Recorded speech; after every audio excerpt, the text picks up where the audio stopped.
ಗಣರಾಜ್ಯೋತ್ಸವದ ಶುಭಾಶಯಗಳನ್ನ ಹೇಳ್ತಾ ವೇದಿಕೆ ಮೇಲೆ ಇರ್ತಕ್ಕಂಥ ಈ ಒಂದು ಕರವೇ ಅಧ್ಯಕ್ಷರು ಆತ್ಮೀಯರಾದಂಥ ಸನ್ಮಾನ್ಯ ಗುರುಮೂರ್ತಿಯವರೇ ಮತ್ತು ಹೋಬಳಿಯ ಅಧ್ಯಕ್ಷರು ಆತ್ಮೀಯರಾದಂಥ ಪ್ರಕಾಶಣ್ಣವರೇ ಮತ್ತು ವೇದಿಕೆ ಮೇಲೆ ಇರ್ತಕ್ಕಂಥ ಶ್ರೀಮತಿ ಪುಟ್ಟುಬಾಯಿ ಅವರೇ ಹಾಗೂ ಫಾತಿಮಾ ಮೇಡಮ್ ಅವರೇ, ದಯಣ್ಣವರೇ, ಕುಮಾರಣ್ಣವರೇ ಮತ್ತು ಚಂದ್ರಪ್ಪನವರೇ ಮತ್ತು ಬಡಗಿ ರಾಮಣ್ಣವರೇ ಮತ್ತು ನಮ್ಮ ಗೌಡಿಯರ ವೆಂಕಟೇಶ್ ಅವರೇ ಮತ್ತು ನಮ್ಮ ಮೆಡಿಕಲ್ ಚನ್ನಬಸವಣ್ಣವರೇ, ಸನ್ಮಾನ್ಯ ಸ್ನೇಹಿತರಾದಂಥ ಗೌಡಿಯವರೇ ಹಾಗೂ ಎಲ್ಲ ಮಹಿಳಾ ಅಧ್ಯಕ್ಷರೇ ಮತ್ತು ಎಲ್ಲ ಈ ಒಂದು ಕನ್ನಡ ಪರ ಮನಸ್ಸುಗಳ ಮಾಧ್ಯಮದ ಸ್ನೇಹಿತರೆ, ಪ್ರೀತಿಯ ವಿದ್ಯಾರ್ಥಿನಿಯರೇ, ಇವತ್ತು ಒಂದು ಕನ್ನಡ ಅಂತಂದರೆ ನಾವು ಬರೀ ನವಂಬರ್ ಕನ್ನಡಿಗರಾಗಬಾರ್ದು ಅಂತಕ್ಕಂಥದ್ದು ಎಲ್ಲರೂ ಕೂಡ ಹೇಳ್ತೀವಿ. ನವಂಬರ್ 31 ಆದಮೇಲೆ ಮತ್ತೆ ನಾವು ಜ್ಞಾಪಿಸ್ಕೊಳ್ಳೋದೇ ನವಂಬರ್ 1 ಆಗ್ತದೆ. ಅದರಿಂದ ಒಂದು ನಾವೆಲ್ಲ ಕೂಡ ಅನುಭವಿಸ್ತಾ ಇದ್ದೀವಿ. ಹೇಳ್ತಾ ಇದ್ರು ಕೆಲವರು ಹಾಸ್ಯ ಕಲಾವಿದರು, ನಾವು ನೋಡ್ತಾ ಇದ್ವಲ್ಲ ಭಾನುವಾರಗಳು ಬರ್ತಕ್ಕಂಥ ಇದರಲ್ಲಿ ಬೆಂಗಳೂರಲ್ಲಿ ಪಕ್ಕ ಆಂಧ್ರ ಇದೆ, ಈ ಕಡೆ ತಮಿಳ್ನಾಡು ಇದೆ, ಆ ಕಡೆ ಎನ್ನಡ ಈ ಕಡೆ ಎಕ್ಕಡ ಅಂತ ಇದ್ದಂಥದ್ದನ್ನು ಕೂಡ ನಾವೆಲ್ಲ ನೋಡಿದ್ವಿ. ಅದರಿಂದ ಒಂದು ನಾವು ಬೇರೆ ಭಾಷೆ ಪ್ರೀತಿಸೋಣ, ಬೇರೆ ಭಾಷೆನ ನಾವ್ಯಾರು ಕೂಡ ಪ್ರೀತಿಸಬಾರ್ದು ಅಂತ ಇಲ್ಲ. ನಮ್ಮ ತನವನ್ನು ನಾವು ಉಳಿಸ್ಕೊಂಡು ಬೇರೆದನ್ನು ಬೆಳೆಸಲಿಕ್ಕೆ ಹೋಗೋಣ. ಆವಾಗ ಖಂಡಿತ ನಮ್ಮ ನಾಡನ್ನ ಉಳಿಸ್ಲಿಕ್ಕೆ, ನಮ್ಮ ನಾಡಿನ ಜಲ ನೆಲ ಎಲ್ಲದನ್ನೂ ಕೂಡ ರಕ್ಷಣೆ ಮಾಡಲಿಕ್ಕೆ ಸಾಧ್ಯ ಆಗ್ತದೆ. ಆ ನಿಟ್ಟಿನಲ್ಲಿ ನಮ್ಮ ಮನಸ್ಸುಗಳು ಇರಬೇಕು ಅಂತಕ್ಕಂಥದ್ದನ್ನ ನಾನು ಈ ಸಂದರ್ಭದಲ್ಲಿ ಹೇಳ್ತಾ, ಒಂದು ಇವತ್ತು ನಿಮ್ಮೆಲ್ಲರ ಒಂದು ಏನು ಅನಿಸಿಕೆ ಅಭಿಪ್ರಾಯಗಳನ್ನ ನಾವು ಕೇಳಿದಾಗ ಖಂಡಿತ ಉಳಿಯಾರು ಒಂದು ತಾಲೂಕು ಆಗಬೇಕು ಅಂತಕ್ಕಂಥ ಅಭಿಪ್ರಾಯ ಇದೆ. ನಾನು ಕೂಡ ಒಂದ್ಸಲ ಹೇಳಿದ್ದೇನೆ, ಪ್ರಪೋಸಲ್ ಕೂಡ ಕೊಟ್ಟಿದ್ದೇನೆ. ಇವತ್ತು ಒಂದು ಅವಕಾಶ ಇದೆ, 9ನೇ ತಾರೀಕು ಸದನ ಇರೋದ್ರಿಂದ ಖಂಡಿತ ಅದನ್ನು ಪ್ರಸ್ತಾಪ ಮಾಡಿ ಸರ್ಕಾರದ ಗಮನ ಸೆಳೆದು ಇದನ್ನು ತಾಲೂಕಾಗಿ ಮಾಡೋಕ್ಕೆ ಯಾವುದಕ್ಕೂ ಕೂಡ ಕಮ್ಮಿ ಇಲ್ಲ ಅಂತಕ್ಕಂಥದ್ದು ನಮ್ಮೆಲ್ಲರ ಅಭಿಪ್ರಾಯ ಏನಿದೆ. ಇದನ್ನು ತಾಲೂಕು ಮಾಡಲಿಕ್ಕೆ ನಾವೆಲ್ಲರೂ ಕೂಡ ಕೈ ಜೋಡಿಸೋಣ. ನಾನು ಕೂಡ ನನ್ನ ಈ ರಾಜಕೀಯ ಇದರಲ್ಲಿ ಮತ್ತು ಸರ್ಕಾರದ ಮಟ್ಟದಲ್ಲಿ ಒತ್ತಾಯ ಮಾಡಿ ಇದನ್ನು ತಾಲೂಕು ಮಾಡಲಿಕ್ಕೆ, ಯಾಕೆಂದರೆ ಇಲ್ಲಿ ಎಲ್ಲ ರೀತಿಯ ವಹಿವಾಟುಗಳು ಆಗ್ತಾ ಇರ್ತಕ್ಕಂಥದ್ದು ನೋಡ್ತೀವಿ. ಗಡಿ ಭಾಗ 3 ಜಿಲ್ಲೆ 2-3 ಜಿಲ್ಲೆ ಗಡಿ ಭಾಗ ಇರೋದ್ರಿಂದ ಖಂಡಿತ ಇಲ್ಲಿ ತಾಲೂಕಾಗಲಿಕ್ಕೆ ಎಲ್ಲ ರೀತಿಯ ವ್ಯಾವಹಾರಿಕವಾಗಿರ್ಬೋದು ಎಲ್ಲ ರೀತಿಯೂ ಕೂಡ ಬೆಳವಣಿಗೆ ಆಗಿರ್ತಕ್ಕಂಥ ಒಂದು ಗ್ರಾಮ ಈ ಉಳಿಯಾರಾಗಿರೋದ್ರಿಂದ ಖಂಡಿತ ಇದನ್ನು ತಾಲೂಕು ಮಾಡೋದ್ರಲ್ಲಿ ಯಾವುದೇ ಒಂದು ವ್ಯತ್ಯಾಸಗಳಾಗಲ್ಲ ಅಂತಕ್ಕಂಥದ್ದನ್ನ ನಾನು ಈ ಸಂದರ್ಭದಲ್ಲಿ ಹೇಳ್ತಾ, ತಾಲೂಕು ಆದರೆ ಆಟೋಮೆಟಿಕ್ಕಾಗಿ ಎಲ್ಲ ರೀತಿಯ ಸವಲತ್ತುಗಳು, ಇಲಾಖೆಗಳು ಮತ್ತು ಅಲ್ಲಿಯ ಮೂಲಭೂತ ಸೌಕರ್ಯಗಳು ಒದಗಿಸ್ಕೊಡ್ಲಿಕ್ಕೆ ಸಾಧ್ಯ ಆಗ್ತದೆ. ಒಂದು ಬಸ್ ಸ್ಟ್ಯಾಂಡ್ ಕೂಡ ನಿನ್ನೆ ಮಾತಾಡಿದ್ವಿ. ಇವತ್ತು ಬಸ್ ಸ್ಟ್ಯಾಂಡ್ ಮಾಡಲಿಕ್ಕೆ ಅಲ್ಲಿ ಕನ್ನಡ ಸರ್ಕಲ್ ಏನು ಇದು ಮಾಡಿದ್ರು, ಪಕ್ಕದಲ್ಲಿ ಐದು ಮೂಲೆಯಲ್ಲಿ ಒಂದು ಬಸ್ ಸ್ಟ್ಯಾಂಡ್ ಮಾಡ್ಬೋದು ಅಂತಕ್ಕಂಥದ್ದು ಕೂಡ ಒಂದು ಅಭಿಪ್ರಾಯ ಎಲ್ಲರೂ ಕೂಡ ಸೂಚಿಸಿದ್ದಾರೆ. ಅದನ್ನು ಕೂಡ ಅಲ್ಲಾದರೆ ಎಲ್ಲರಿಗೂ ಕೂಡ ಅನುಕೂಲ ಆಗ್ತದೆ. ಐದು ಮೂಲೆಯಲ್ಲಿ ಅದೊಂದು ವ್ಯವಸ್ಥೆ ಮಾಡೋಣ. ಹಿಂದೆ ಒಂದು ಕನ್ನಡ ಭವನಕ್ಕೂ ಕೂಡ ಒಂದು ಜಾಗ ಕುಮಾರಣ್ಣ ಅವರೆಲ್ಲ ತಾಲೂಕ್ ಪಂಚಾಯತಿ ಉಪಾಧ್ಯಕ್ಷರಾದಂಥ ಸಂದರ್ಭದಲ್ಲಿ ಮಾಡಿದರು. ಆ ಜಾಗಕ್ಕೆ ಕೂಡ ಖಂಡಿತ ನಾನು ಅನುದಾನ ಹಾಕ್ಕೊಡ್ತೇನೆ. ಅದೇನು ದಾಖಲೆಗಳಾಗಿದೆ, ನೀವು ದಯಮಾಡಿ ನೀವು ಅದನ್ನು ತೆಗೆಸಿ ಎಲ್ಲ ಕೊಟ್ಟರೆ ಖಂಡಿತ ನಾನು ಅದಕ್ಕೆ ಅನುದಾನವನ್ನು ಹಾಕ್ಕೊಡ್ತೇನೆ ಅಂತಕ್ಕಂಥದ್ದನ್ನ ಈ ಸಂದರ್ಭದಲ್ಲಿ ಹೇಳ್ತಾ, ಹಿಂದೆ ನೀವೇ ನೋಡಿದ್ವಿ ಈ ಒಂದು ಪ್ರೈವೇಟ್ ಬಸ್ ಸ್ಟ್ಯಾಂಡ್ಗೆ ಮೇಲ್ಗಡೆ ಎಲ್ಲ ಶೆಲ್ಟರ್ನೆಲ್ಲ ಮಾಡಲಿಕ್ಕೆ ಎಲ್ಲ ಕೂಡ ಮಾಡಿದ್ವಿ. ಅಲ್ಲಿ ಬೇರೆ ಒಂದು ನೀವು ಅಲ್ಲಿ ವ್ಯಾಪಾರ ಮಾಡೋರಿಗೂ ಕೂಡ ಅನುಕೂಲ ಮಾಡಬೇಕು ಅಂತಕ್ಕಂಥದ್ದು ಇತ್ತು. ಕೆರೆ ಪಕ್ಕದಲ್ಲೂ ಕೂಡ ನಾವು ಜನಗಳಿಗೆ ಅನುಕೂಲ ಮಾಡಿಕೊಟ್ಟಿದ್ವಿ. ಕಾಲ ನಂತರ ಕೆಲವು ವ್ಯತ್ಯಾಸಗಳಾಗಿದೆ. ಇಲ್ಲ, ನಾವು ಯಾವತ್ತೂ ಕೂಡ ಯಾರು ಹೊಟ್ಟೆ ಮೇಲೂ ಕೂಡ ಹೊಡೆಯೋದು ಬೇಡ. ಬದುಕಲಿಕ್ಕೆ ನಾವು ಆಶ್ರಯ ಆಗಿರ್ಬೇಕೆ ಬಿಟ್ಟರೆ ಅವರ ಒಂದು ಜೀವನಕ್ಕೆ ಮತ್ತು ಅವರ ಒಂದು ವೃತ್ತಿಗೆ ನಾವು ತೊಂದರೆ ಮಾಡದ ರೀತಿಯಲ್ಲಿ ಎಲ್ಲರನ್ನೂ ಕೂಡ ಒಟ್ಟಿಗೆ ತಗೊಂಡು ಹೋಗುವಂಥ ಮನಸ್ಸುಗಳು ಕನ್ನಡ ಮನಸ್ಸು ಆಗಿರಲಿ ಅಂತಕ್ಕಂಥದ್ದನ್ನು ನಾನು ಈ ಸಂದರ್ಭದಲ್ಲಿ ಹೇಳ್ತಾ, ವಿದ್ಯಾರ್ಥಿಗಳು ಕೂಡ ಇಲ್ಲಿರೋದ್ರಿಂದ ನೀವೆಲ್ಲರೂ ಕೂಡ ನಿಮ್ಮ ಮನಸ್ಥಿತಿ ಹೇಗೆ ಬೆಳಿಬೇಕು ಅಂದರೆ ನಿಮ್ಮಲ್ಲಿ ಯಾವುದೇ ಒಂದು ತಾರತಮ್ಯ ಬರಬಾರ್ದು. ಎಲ್ಲರೂ ಕೂಡ ಬಡವ ಶ್ರೀಮಂತ ಏನೂ ಕೂಡ ನಿಮ್ಮಲ್ಲಿ ಬರಬಾರ್ದು. ಎಲ್ಲರೂ ಕೂಡ ಒಂದೇ ಅಂತಕ್ಕಂಥದ್ದು ವಿಶ್ವಾಸದಲ್ಲಿ ಯಾವತ್ತೂ ಕೂಡ ಕೊರತೆ ಕಾಣಿಸಲ್ಲ. ಆದರೆ ಈಗಿನ ಜೀವನದಲ್ಲಿ ನಾವೆಲ್ಲೋ ಒಂದು ಕಡೆ ಜಾತಿ ಇದೆಲ್ಲದನ್ನು ಕೂಡ ತುಂಬ್ತಾ ಹೋಗ್ತಾ ಇದೀವಿ. ಅದು ಆಗಬಾರ್ದು. ಎಲ್ಲ ಜಾತಿನೂ ಕೂಡ ಒಂದೇ ಅಂತಕ್ಕಂಥ ಭಾವನೆಯಲ್ಲಿ ನಾವು ಹೋದರೆ ಖಂಡಿತ ಇವತ್ತು ಸಮಾಜ ಒಂದು ಒಳ್ಳೆಯ ಹಾದಿನಲ್ಲಿ ಹೋಗ್ಲಿಕ್ಕೆ ಸಾಧ್ಯ ಆಗ್ತದೆ. ಆ ನಿಟ್ಟಿನಲ್ಲಿ ನಮ್ಮ ಎಲ್ಲ ಕನ್ನಡ ಮನಸ್ಸುಗಳು ಕೂಡ ಇವತ್ತು ನಿಮ್ಮ ಒಂದು ವ್ಯವಹಾರದಲ್ಲಿರ್ಬೋದು, ನಿಮ್ಮ ನಡವಳಿಕೆಗಳಲ್ಲಿರ್ಬೋದು, ನಿಮ್ಮ ಪ್ರೀತಿ ವಿಶ್ವಾಸದಲ್ಲಿ ಕಾರಣ ಅಂತಕ್ಕಂಥದ್ದನ್ನ ಈ ಸಂದರ್ಭದಲ್ಲಿ ಹೇಳ್ತಾ, ಇವತ್ತು ಇನ್ನೂ ಕೂಡ ಮಕ್ಕಳ ಪ್ರತಿಭೆಗೂ ಕೂಡ ನೀವು ಪ್ರೋತ್ಸಾಹ ನೀಡ್ತಕ್ಕಂಥ ಕಾರ್ಯಕ್ರಮ ಎಲ್ಲದನ್ನು ಕೂಡ ಇಟ್ಕೊಂಡಿದ್ದೀರಿ. ಅದಕ್ಕೆ ನಾವು ಹೆಚ್ಚಿನ ಒತ್ತನ್ನು ಕೊಡೋಣ, ಮಕ್ಕಳ ವಿದ್ಯಾಭ್ಯಾಸಕ್ಕೆ ಹೆಚ್ಚಿನ ಪ್ರೋತ್ಸಾಹ ನೀಡೋಣ. ಮತ್ತು ಇಲ್ಲಿ ನಿಮ್ಮ ಬೇಕಾದಂಥ ಎಲ್ಲ ಸಾಲ ಹುಳಿಯಾರಿಗೆ ಯಾವುದೇ ಒಂದು ವಿಷಯ ಇರಲಿ ಖಂಡಿತ ಹೇಳಿ, ನಾವೆಲ್ಲ ನಿಮ್ಮ ಜೊತೆ ಇರ್ತೇವೆ. ಎಲ್ಲ ಕೆಲಸಗಳಿಗೂ ಕೂಡ ನಿಮಗೆ ಬೆನ್ನೆಲುಬಾಗಿ ಇರ್ತೇನೆ ಅಂತಕ್ಕಂಥದ್ದು ಕೂಡ ಈ ಸಂದರ್ಭದಲ್ಲಿ ಹೇಳ್ತಾ, ಸನ್ಮಾನ್ಯ ಕಿರಣ್ ಅವರು ಹೇಳಿದ ರೀತಿಯಲ್ಲಿ ಹಲವಾರು ಕನ್ನಡ ಮನಸ್ಸನ್ನ ಕಟ್ಟುವಂಥ ಕಾರ್ಯಕ್ರಮಗಳು ಆಗಬೇಕು ಅಂತಕ್ಕಂಥದ್ದು ಒಂದು ಚಿಂತನೆ, ನಿಮ್ಮೆಲ್ಲರ ಒಂದು ಚಾವಡಿ, ನಿಮ್ಮ ಚಿಂತನೆ ಚಾವಡಿ ಒಂದು ರೂಪಿಸ್ಕೊಳ್ಳಿ. ಅದ್ರ ಮುಖಾಂತರ ಯಾವ ರೀತಿ ನಾವು ಕನ್ನಡವನ್ನು ಉಳಿಸ್ತಕ್ಕಂಥ ಸಾಂಸ್ಕೃತಿಕ ಇರ್ಬೋದು, ಸಾಹಿತ್ಯ ಕ್ಷೇತ್ರ ಇರ್ಬೋದು, ಇದೆಲ್ಲಕ್ಕೂ ಕೂಡ ಹೆಚ್ಚಿನ ಒತ್ತನ್ನು ಕೊಟ್ಕೊಂಡು ಹೋಗೋಣ ಅಂತಕ್ಕಂಥದ್ದನ್ನ ಈ ಸಂದರ್ಭದಲ್ಲಿ ಹೇಳ್ತಾ, ಜಾಸ್ತಿ ನಮ್ಮ ಪೊಲೀಸ್ನವ್ರನ್ನ ನಾವು ಬಳಸ್ಕೊಳ್ಳೋದು ಬೇಡ, ನಾವು ಪ್ರೀತಿ ವಿಶ್ವಾಸಕ್ಕೆ ಹೆಚ್ಚಿನ ಒತ್ತು ಕೊಡೋಣ. ಎಲ್ಲಕ್ಕೂ ಕೂಡ ಸಣ್ಣ ಪುಟ್ಟಕ್ಕೂ ಗಂಡ ಹೆಂಡತಿ ಜಗಳಕ್ಕೂ ಕೂಡ ಪೊಲೀಸವ್ರ ಹತ್ರ ಹೋಗೋದನ್ನ ನಾವು ನಿಲ್ಲಿಸಿದ್ರೆ ಖಂಡಿತ ನಾವೆಲ್ಲರೂ ಕೂಡ ಒಂದು ಒಳ್ಳೆ ಥರದಲ್ಲಿ ಬಾಳ್ವೆ ಮಾಡೋಕ್ಕೆ ಸಾಧ್ಯ ಆಗ್ತದೆ. ಏನಾಗ್ತದೆ, ಕಾನೂನಿದೆ ಸರಿ, ಕಾನೂನು ಯಾವಾಗ ನಾವು ಉಪಯೋಗಿಸ್ಕೋಬೇಕು ಅಂದರೆ ಅತಿ ಮೀರಿದಾಗ, ಯಾರೋ ದುಷ್ಟರು ನಮ್ಮ ಕಾನೂನಿನ ವಿರುದ್ಧ ಮಾಡೋಂಥ ಸಂದರ್ಭದಲ್ಲಿ ನಾವು ಪೊಲೀಸ್ ಆಗಲಿ ಕೋರ್ಟ್ ಕಚೇರಿ ಹತ್ತುವಂಥ ಕೆಲಸ ನಾವು ರೂಢಿಸ್ಕೋಬೇಕಾಗ್ತದೆ. ಇಲ್ಲ ಅಂದರೆ ನಮ್ಮಲ್ಲೇ ಕೂತ್ಕೊಂಡು ಅದು ಸಮಾಧಾನವಾಗಿ ಯೋಚನೆ ಮಾಡಬೇಕು. ಈಗ ಯಾರಿಗೂ ಕೂಡ ತಾಳ್ಮೆ ಕಾಣ್ತಾ ಇಲ್ಲ. ಮದುವೆಯಾಗಿ 4 ದಿವಸಕ್ಕೆ ಡೈವರ್ಸ್ ಆಗ್ತಕ್ಕಂಥ ಕಾಲಗಳನ್ನ ನಾವು ಇದು ನೋಡ್ತಾ ಇದ್ವಿ. ಹೆಣ್ಣಲ್ಲೂ ಕೂಡ ತಾಳ್ಮೆ ಇಲ್ಲ, ಗಂಡಲ್ಲೂ ಕೂಡ ತಾಳ್ಮೆ ಇಲ್ಲ.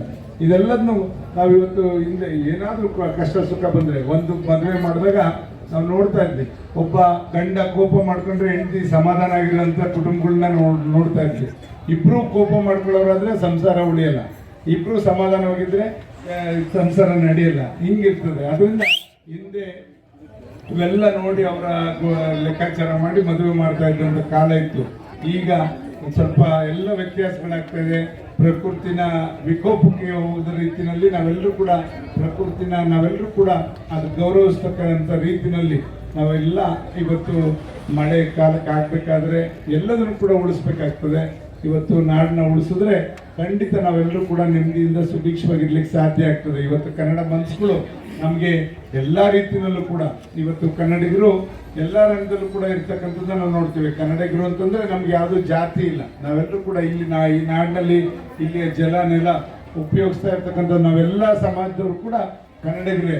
ಆ ನಿಟ್ಟಿನಲ್ಲಿ ನಮ್ಮ ಮನಸ್ಥಿತಿಗಳನ್ನ ಬೆಳೆಸ್ಕೊಂಡು ಹೋಗೋಣ ಅಂತಕ್ಕಂಥದ್ದು ಈ ಸಂದರ್ಭದಲ್ಲಿ ಹೇಳ್ತಾ, ಒಂದು ಬಸ್ ಸ್ಟ್ಯಾಂಡ್ ಒಂದು ಮತ್ತೆ ಇನ್ನೊಂದು ನಮ್ಗೆಲ್ಲರಿಗೂ ಕೂಡ ಇದೆ. ಹಿಂದೆ ಏನು ಅಲ್ಲಿ ಇದು SLR ಬಂಕ್ ಸರ್ಕಲ್ನಲ್ಲಿ ವಾಲ್ಮೀಕಿ ಸರ್ಕಲ್ ಅಂತ ಹೇಳ್ತಕ್ಕಂಥದ್ದು, ಅದರಿಂದ ಮುಂದೆ ಬಂದರೆ ಸೇವಲಾಲ್ ಸರ್ಕಲ್ ಅಂತ ಹೇಳ್ತಕ್ಕಂಥದ್ದು, ರಾಮ್ ಗೋಪಾಲ್ ಸರ್ಕಲ್ನಲ್ಲಿ ವಾಲ್ಮೀಕಿ ಒಂದು ಪ್ರತಿಷ್ಠಾನ ಮಾಡ್ತಕ್ಕಂಥದ್ದು, ಅಲ್ಲಿಂದ ಬಂದರೆ ನಮ್ಮ ಇವರು ಅಬ್ದುಲ್ ಕಲಾಂ ಅವರ ಒಂದು ಇದನ್ನ ಇಡ್ತಕ್ಕಂಥದ್ದು, ನಂತರ ಭಗೀರಥ ಒಂದು ಸರ್ಕಲ್ ಮಾಡ್ತಕ್ಕಂಥದ್ದು, ಮತ್ತೆ ಇನ್ನೊಂದು ಇಲ್ಲಿ ನಮ್ಮ ಬಸ್ ಸ್ಟ್ಯಾಂಡ್ಗೆ ಶಿವಕುಮಾರ ಸ್ವಾಮೀಜಿ ಬಸ್ ಸ್ಟ್ಯಾಂಡ್ ಇಡಬೇಕು ಅಂತಕ್ಕಂಥದ್ದು, ಮತ್ತೆ ಪಾರ್ಕಿಗೆ ಯೋಗಿ ನಾರಾಯಣ ಪಾರ್ಕ್ ಮಾಡಬೇಕು ಅಂತಕ್ಕಂಥದ್ದು, ಇದೆಲ್ಲ ಕೂಡ ಒಂದು ಕೂಗಿದೆ. ಖಂಡಿತ ಒಂದು ದಿವಸ ಕೂತ್ಕೊಳ್ಳೋಣ, ಒಂದ್ಸಲ ಕೂತಿದ್ವಿ, ಮತ್ತೊಂದ್ಸಲ ಕೂತ್ಕೊಳ್ಳೋಣ. ಆಮೇಲೆ ವೈಶ್ಯರು ಕೂಡ ಇಲ್ಲೆಲ್ಲ ಒಂದು ಮಾಡಬೇಕು ಅಂತ ಚಂದ್ರನವರು ಮತ್ತು ದಾಸಿಮಯ್ಯದ ಒಂದು ಇದು ಎಲ್ಲ ಮಾಡಬೇಕು ಅಂತ ಇದ್ದಾರೆ. ಒಂದ್ಸತಿ ಎಲ್ಲರೂ ಕರವೇ ಸರ್ಕಲ್ ಎಲ್ಲರೂ ಕೂತ್ಕೊಳ್ಳೋಣ, ಒಂದು ದಿವಸ ಕೂತ್ಕೊಳ್ಳೋಣ. ಯಾವಾಗಾರ ಆಯಿತು ತಾವು ಹೇಳಿದ್ರೆ ಕೂತ್ಕೊಂಡು ಎಲ್ಲೆಲ್ಲಿ ಯಾವ್ಯಾವ ನಾಮಕರಣಗಳು ಮಾಡಬೇಕು, ಎಲ್ಲೆಲ್ಲಿ ಅಲ್ಲಿ ಪುತ್ಥಳಿಗಳನ್ನ ಮಾಡಬೇಕು, ದಯಮಾಡಿ ಹೇಳಿದ್ರೆ ಖಂಡಿತ ಅದು ಯಾಕೆ ಹೇಳ್ತೀನಿ ಅಂದರೆ ಎಲ್ಲ ಸಮಾಜನೂ ಕೂಡ ಒಟ್ಟಿಗೆ ತಗೊಂಡು ಹೋಗುವಂಥ ಮನಸ್ಥಿತಿನ ನಾವು ಬೆಳೆಸ್ಕೋಬೇಕಾಗ್ತದೆ. ಆ ನಿಟ್ಟಿನಲ್ಲಿ ನಾವು ಖಂಡಿತ ಅವತ್ತೇ ಹೇಳಿದ್ವಿ ಇವೆಲ್ಲ ಮಾಡಬೇಕು ಅಂತ. ಬಟ್ ಅದನ್ನು ಈಗ ನಾಡಿದ್ದು ರೆಸೊಲ್ಯೂಷನ್ ಕೂಡ ಮಾಡಿಸ್ತಾ ಇದ್ದೀವಿ. 3ನೇ ತಾರೀಕು ಮೀಟಿಂಗ್ ಇದೆ ನಿಮ್ಮ ಇದ್ರ ಪಟ್ಟಣ ಪಂಚಾಯತಿ ಮೀಟಿಂಗಲ್ಲಿ ಅದನ್ನು ಅಜೆಂಡನ್ನು ಕೂಡ ತಂದಿದ್ದಾರೆ ಅಂತ ನನಗೆ ಗಮನಕ್ಕೆ ಬಂತು. ಖಂಡಿತ ಅದನ್ನು ಮಾಡಿ ಇವತ್ತು ಎಲ್ಲ ಸಮಾಜನೂ ಕೂಡ ಒಟ್ಟಿಗೆ ತಗೊಂಡೋಗುವಂಥ ಕೆಲಸ ಮಾಡೋಣ ಅಂತಕ್ಕಂಥದ್ದು ಈ ಸಂದರ್ಭದಲ್ಲಿ ಹೇಳ್ತಾ, ವಿದ್ಯಾರ್ಥಿಗಳು ಇವತ್ತು ನಮ್ಮ ಜಿಲ್ಲೆನಲ್ಲೇ SLCನಲ್ಲಿ ಚಿಕ್ಕನಾಯಕನಹಳ್ಳಿ ತಾಲೂಕು ಪ್ರಥಮ ಸ್ಥಾನದಲ್ಲಿದೆ. ನಿಮಗೆಲ್ಲ ಗೊತ್ತಿರುತ್ತದೆ. ನಮ್ಮ PEO ಅವರು ಮತ್ತು ಎಲ್ಲ ಶಿಕ್ಷಕರ ಒಂದು ಶ್ರಮದಿಂದ ಅದನ್ನು ಉಳಿಸ್ಕೊಂಡು ಹೋಗೋಣ. ವಿದ್ಯಾಕ್ಷೇತ್ರದಲ್ಲಿ ನಾವು ಯಾವತ್ತೂ ಕೂಡ ಹಿಂದೆ ಹೋಗೋದು ಬೇಡ. ನಿಮ್ಗೆ ಯಾವ ರೀತಿ ಮೂಲಭೂತ ಸೌಕರ್ಯಗಳು ಬೇಕು ವಿದ್ಯಾಭ್ಯಾಸಕ್ಕೆ ಕೊರತೆ ಆಗೋ ರೀತಿಯಲ್ಲಿ ಮುಂದೆ ನಾವು STEM ಲ್ಯಾಬ್ ಇದೆಲ್ಲದೂ ಕೂಡ ತರ್ತಾ ಇದ್ದೀವಿ ಸರ್ಕಾರಿ ಶಾಲೆಗಳಿಗೆ. ಅದೆಲ್ಲ ತಂದಾಗ ನೀವು ಕೂಡ ಖಾಸಗಿ ಶಾಲೆಗಿಂತ ಉತ್ತಮ ರೀತಿಯಲ್ಲಿ ನಿಮ್ಗೆ ಎಲ್ಲ ರೀತಿಯ ಗುಣಾತ್ಮಕ ಶಿಕ್ಷಣ ಸಿಗಲಿಕ್ಕೂ ಕೂಡ ನಾವು ನಿಮ್ಮ ಜೊತೆ ಕೈ ಜೋಡಿಸ್ತೇವೆ ಅಂತಕ್ಕಂಥದ್ದನ್ನ ಈ ಸಂದರ್ಭದಲ್ಲಿ ಹೇಳ್ತಾ, ಇಲ್ಲಿ ತಮ್ಮ ಜೊತೆ ಇವತ್ತು ನಾಡ ಹಬ್ಬವನ್ನು ಆಚರಿಸಲಿಕ್ಕೆ ಮತ್ತು ತಮ್ಮೆಲ್ಲರ ಜೊತೆ ಕೆಲವು ಮಾತನ್ನ ಹಂಚ್ಕೊಳ್ಳಿಕ್ಕೆ ಅವಕಾಶ ಮಾಡಿಕೊಟ್ಟಂತ ಸರ್ವರಿಗೂ ವಂದಿಸಿ ನನ್ನ ಮಾತು ಮುಗಿಸ್ತೇನೆ. ಜೈ ವಿಜಯ ಕರ್ನಾಟಕ.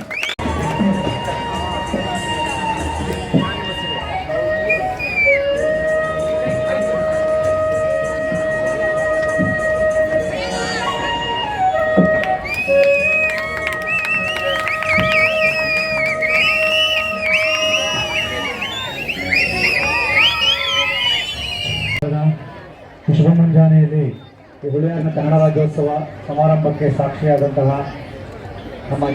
ನಮ್ಮ ಈ ಕ್ಷೇತ್ರದ ಜನಪ್ರಿಯ ಮತ್ತು ಜನಪರ ಶಾಸಕರಾದಂಥ ಸುರೇಶ್ ಬಾಬು ಸಾಹೇಬ್ ಅವರಿಗೆ ನಮಸ್ಕರಿಸ್ತಾ, ಅವರು ಈ ಕಾರ್ಯಕ್ರಮದಲ್ಲಿ ಆಸೀನವಾದಂತಹ ಈ ಕನ್ನಡ ರಕ್ಷಣಾ ವೇದಿಕೆಯ ಜಿಲ್ಲಾಧ್ಯಕ್ಷರು, ನಮ್ಮ ಹೋಬಳಿ ಅಧ್ಯಕ್ಷರು, ತಾಲೂಕು ಅಧ್ಯಕ್ಷರು, ನಮ್ಮ ಬೇಕಿ ಪ್ರಕಾಶನದ ಎಲ್ಲ ತಂಡದವರಿಗೆ ಒಂದು ವಿಶೇಷವಾದ ಒಂದು ನಮಸ್ಕಾರಗಳನ್ನು ತಿಳಿಸ್ತಾ, ಈ ಕಾರ್ಯಕ್ರಮಕ್ಕೆ ಸಾಕ್ಷೀಭೂತವಾದಂಥ ನೀವೆಲ್ಲ ವಿದ್ಯಾರ್ಥಿಗಳಿಗೆ ನಾವು ಕನ್ನಡ ರಾಜ್ಯೋತ್ಸವ ಶುಭಾಶಯಗಳನ್ನು ತಿಳಿಸ್ತೀನಿ.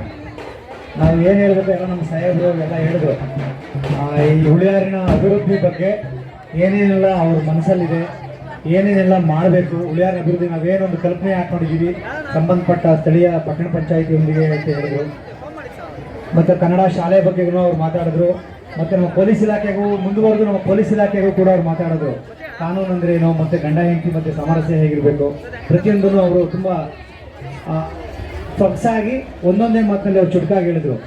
ಕನ್ನಡ ಅಂತಂದರೆ ಅದು ನಮ್ಮ ಅಸ್ಮಿತೆ, ಅದು ಬರೀ ನಮಗೆ ಪ್ರಾದೇಶಿಕತೆ ಅಲ್ಲ, ಅದು ಕನ್ನಡ. ನಾವು ಹುಟ್ಟಿರೋದು ಕನ್ನಡದಲ್ಲೇ, ನಾವು ಅಲ್ಟಿಮೇಟಾಗಿ ನಮ್ಮ ಬದುಕು ನಮ್ಮ ಎಲ್ಲನೂ ಕೂಡ ಕನ್ನಡದಲ್ಲೇ ನಮಗೆ ಉಳ್ಕೊತೀವಿ, ಕನ್ನಡದಲ್ಲೇ ನಾವು ಇಲ್ಲಿ ಎಳೆದೋಗ್ತೀವಿ. ಆ ಕನ್ನಡನ ನಾವು ಬೆಳೆಸಬೇಕು ಅಂತಂದರೆ ನಾವು ಏನೋ ಮಾಡಬೇಕನ್ನಿಲ್ಲ, ಕನ್ನಡ ಬಳಸಿದ್ರೆ ಕನ್ನಡ ಬೆಳೆಯುತ್ತೆ, ಇಷ್ಟೇ ಅಲ್ಟಿಮೇಟ್ ಸ್ಲೋಗನ್ ಇಷ್ಟೇ. ಕನ್ನಡ ಯಾವಾಗ ಬೆಳೆಯುತ್ತೆ ಅಂತಂದರೆ ಕನ್ನಡ ಬಳಸಿದ್ರೆ ಮಾತ್ರನೇ ಕನ್ನಡ ಬೆಳೆಯುತ್ತೆ. ಅದು ಎಲ್ಲರ ಶಿಕ್ಷಣ ರಂಗದಲ್ಲಾಗ್ಬೋದು, ನಾವು ದಿನ ಬೆಳಿಗ್ಗೆ ಮಾತಾಡೋ ಆಡು ಭಾಷೆ ಆಗ್ಬೋದು, ಜಾನಪದ ಇದಲ್ಲಾಗ್ಬೋದು, ಸಾಹಿತ್ಯದಲ್ಲಾಗ್ಬೋದು, ಸಂಗೀತದಲ್ಲಾಗ್ಬೋದು, ಎಲ್ಲ ಕಡೆಯಲ್ಲೂ ಕನ್ನಡನ ಬೆಳೆಸಬೇಕು ಅಂದರೆ ಒಂದೇ ಮಂತ್ರ, ಕನ್ನಡ ಬಳಸೋದು, ಇಷ್ಟೇ. ನಾವೆಲ್ಲರೂ ಕನ್ನಡ ಬಳಸೋಣ. ಹಾಗಂತ ಬೇರೆ ಭಾಷೆಗಳನ್ನು ಕೂಡ ನಮ್ಗೆ ಅವಲಂಬನೆ ಇದೆ, ಬೇರೆ ಭಾಷೆಗಳು ಕೂಡ ನಮಗೆ ಬೇಕಾಗಿದೆ, ಖಂಡಿತ ಬೇಕು. ಇವತ್ತಿನ ಜಾಗತೀಕರಣ ಪ್ರಪಂಚದಲ್ಲಿ 100ಕ್ಕೆ 100 ಬೇರೆ ಭಾಷೆ ಬೇಕು. ಆದರೆ 100 ಭಾಷೆ ಕಲಿತರೂ ಕೂಡ ನಮ್ಮ ಕನ್ನಡದಲ್ಲಿ ನಮ್ಮ ಬದುಕು ಇರಲಿ ಅಂತೇಳಿ ನೀವೆಲ್ಲರೂ ಹೇಳಿ ಈ ಕಾರ್ಯಕ್ರಮವನ್ನು ಆಯೋಜನೆ ಮಾಡಿರುವಂತಹ ನಮ್ಮ ಕನ್ನಡ ರಕ್ಷಣಾ ವೇದಿಕೆ ಎಲ್ಲ ಅಧ್ಯಕ್ಷರು, ಪದಾಧಿಕಾರಿಗಳು ಮತ್ತೊಮ್ಮೆ ವಂದಿಸಿ, ನಮ್ಮ ಶಾಸಕರ ಸಾಹೇಬರಿಗೆ ವಂದಿಸಿ ನನ್ನ ಮಾತುಗಳಿಗೆ ವಿರಾಮ ಮಾಡ್ತಿದ್ದೀನಿ. ಕನ್ನಡನ ಬಳಸಿ, ಕನ್ನಡ ಬಳಸಿ. ನಾವೆಲ್ಲರೂ ಕನ್ನಡ ನಾಡು ನುಡಿ ಜಲ ಭಾಷೆ ಅಂತ ಬಂದ್ಮೇಲೆ ಎಲ್ಲರೂ ಹೋರಾಟ ಮಾಡಬೇಕು. ಲಕ್ಷ್ಮೀಬಾಯಿ ಮೇಡಮ್ ಅವರಿಗೆ ಧನ್ಯವಾದಗಳು. ಯಾಕೆಂದ್ರೆ ಮಧ್ಯರಾತ್ರಿ ಎಲ್ಲಾದರೂ ಎಂತಾದರೂ ಎಂದೆಂದಿಗೂ ನೀ ಕನ್ನಡಿಗರಾದರು ಅನ್ನೋ ಸ್ಲೋಗನ್ ಹೇಳಿರುವ ಕುವೆಂಪುರವರಿಗೆ ಧನ್ಯವಾದಗಳು.